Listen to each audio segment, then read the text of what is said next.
Hi hello friends. ഇന്ന് രാവിലെ ഞാൻ ഫേസ്ബുക്കിൽ കണ്ട ഒരു പോസ്റ്റിൻ്റെ ഹെഡിങ് ഇങ്ങനെയായിരുന്നു: വീട്ടമ്മമാരുടെ അവിഹിതങ്ങൾ. ശരിക്കും പറഞ്ഞാൽ അത് കണ്ടപ്പോൾ എനിക്ക് വളരെയധികം ദേഷ്യം തോന്നി. കാരണം സാധാരണമായി ജീവിതം നയിക്കുന്ന കുഞ്ഞുങ്ങളും കുടുംബത്തോടും ഒപ്പം സന്തോഷമായി കഴിയുന്ന എല്ലാ വീട്ടമ്മമാരെയും ഒന്നിച്ചടച്ചാക്ഷേപിച്ചുകൊണ്ട് എന്തിനാണ് ഇങ്ങനെ ഒരു പോസ്റ്റ് ഇടുന്നതെന്ന് എനിക്ക് തോന്നി. പക്ഷേ താഴോട്ട് ആ പോസ്റ്റ് ഞാൻ വായിച്ചു നോക്കിയപ്പോൾ അതിൽ പറയുന്ന ഏകദേശം ഒരു 90% കാര്യങ്ങളും നമ്മുടെ സമൂഹത്തിലും നമ്മുടെ ചുറ്റുപാടിലും ഒക്കെ നടക്കുന്ന കാര്യങ്ങൾ തന്നെയാണ്. ഈ അടുത്ത കാലത്ത് ഞാൻ വാർത്തയിൽ വായിച്ചതാണ്. പത്തനംതിട്ടയാണോ കോട്ടയമാണോ എന്ന് എനിക്കിപ്പം ശരിക്കും ഓർമ്മ കിട്ടുന്നില്ല. അവിടെ എവിടെയോ വിവാഹിതയാണ്, ഒരു കുഞ്ഞിൻ്റെ അമ്മയാണ്. അപ്പോൾ ആ സ്ത്രീക്ക് തൊട്ടടുത്തിട്ടുള്ള ഒരു യുവാവുമായിട്ട് റിലേഷൻഷിപ്പിലാവുകയും ആ റിലേഷൻഷിപ്പ് മുന്നോട്ട് കൊണ്ടുപോകെ തന്നെ അയാളിൽ നിന്ന് ശാരീരികമായിട്ടും മാനസികമായിട്ടും ഒക്കെ ഉപദ്രവങ്ങൾ ഏൽക്കുകയും നിവൃത്തിയില്ലാതെ അവർക്ക് പോലീസിൽ പരാതി കൊടുക്കേണ്ട അവസ്ഥയും ഉണ്ടായി. അപ്പോൾ അതുപോലെ തന്നെയാണ് കൊല്ലം ആയൂരിലുണ്ടായ സംഭവം. ഒരു കടയുടെ ഓണറും അതുപോലെ തന്നെ അവിടെ സ്റ്റാഫായിട്ട് വർക്ക് ചെയ്ത അല്ലെങ്കിൽ മാനേജറോ മറ്റോ ആയിട്ട് വർക്ക് ചെയ്തിരുന്ന യുവതിയും ആ ഓഫീസിൽ തന്നെ ഫാനിൽ തൂങ്ങി മരിക്കാനുണ്ടായത്. അതും ഈ പറയുന്നതിൻ്റെ കൂട്ട് അവർ തമ്മിൽ റിലേഷൻഷിപ്പിലായിരുന്നു എന്നാണ് അവിടുത്തെ ജീവനക്കാരൊക്കെ തന്നെ പറഞ്ഞത്.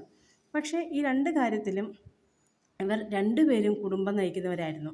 അതായത് ആ പുരുഷനും അതുപോലെ തന്നെ ആ സ്ത്രീയും, അവർ രണ്ടാൾക്കും കുടുംബമുണ്ടായിരുന്നു, കുട്ടികളുണ്ടായിരുന്നു.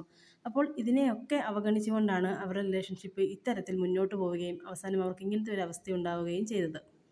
അതുപോലെ തന്നെ ആ പോസ്റ്റിന് താഴെയായിട്ട് വന്നൊരു കമൻറ്റ് ഇങ്ങനെയായിരുന്നു: ഭർത്താവിൽ നിന്ന് കെയറും സ്നേഹവും കിട്ടാത്തത് കൊണ്ട് സ്ത്രീകൾ അത് കിട്ടുന്നിടത്തേക്ക് പോകും, അതിലെന്താണ് തെറ്റ്?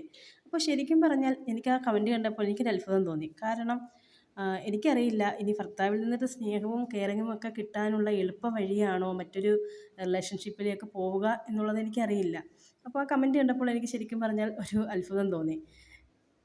ശരിക്കും പറഞ്ഞാൽ മുൻപൊക്കെ എന്ന് പറയുന്നത് വിവാഹം കഴിക്കാത്ത പെൺകുട്ടികളുടെ പിറകെ ആൺകുട്ടികൾ നടക്കുക സ്വാഭാവികമായിട്ടുള്ള കാര്യമായിരുന്നു. പക്ഷേ ഇപ്പോൾ ഏറ്റവും കൂടുതലും ചതിക്കുഴികളിൽ പെട്ടുപോകുന്നത് വിവാഹിതരായിട്ടുള്ള വീട്ടമ്മമാരായിട്ടുള്ള സ്ത്രീകൾ തന്നെയാണ്. എപ്പോഴും നമ്മൾ നമ്മുടെ കുടുംബത്തിന് പ്രാധാന്യം നൽകാനായിട്ട് ശ്രമിക്കുക. കാരണം നമ്മൾ നാളെ ഒന്ന് വീണു പോയാൽ താങ്ങാവാൻ കഴിയുന്നത് ആ കുടുംബത്തിനായിരിക്കാം, അല്ലെങ്കിൽ നമ്മുടെ മക്കൾക്കായിരിക്കാം.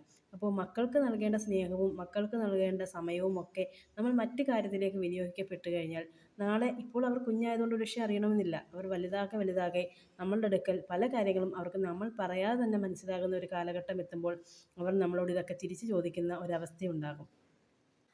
നമ്മുടെ മക്കൾ നമ്മളിൽ നിന്ന് നല്ലത് മാത്രം കണ്ട് വളരട്ടെ എന്ന് ഭാര്യയും ഭർത്താവും ഒരുപോലെ തീരുമാനമെടുത്താൽ അവിടെ തീരും എല്ലാ അവിഹിതങ്ങളുടെയും സ്ഥാനം.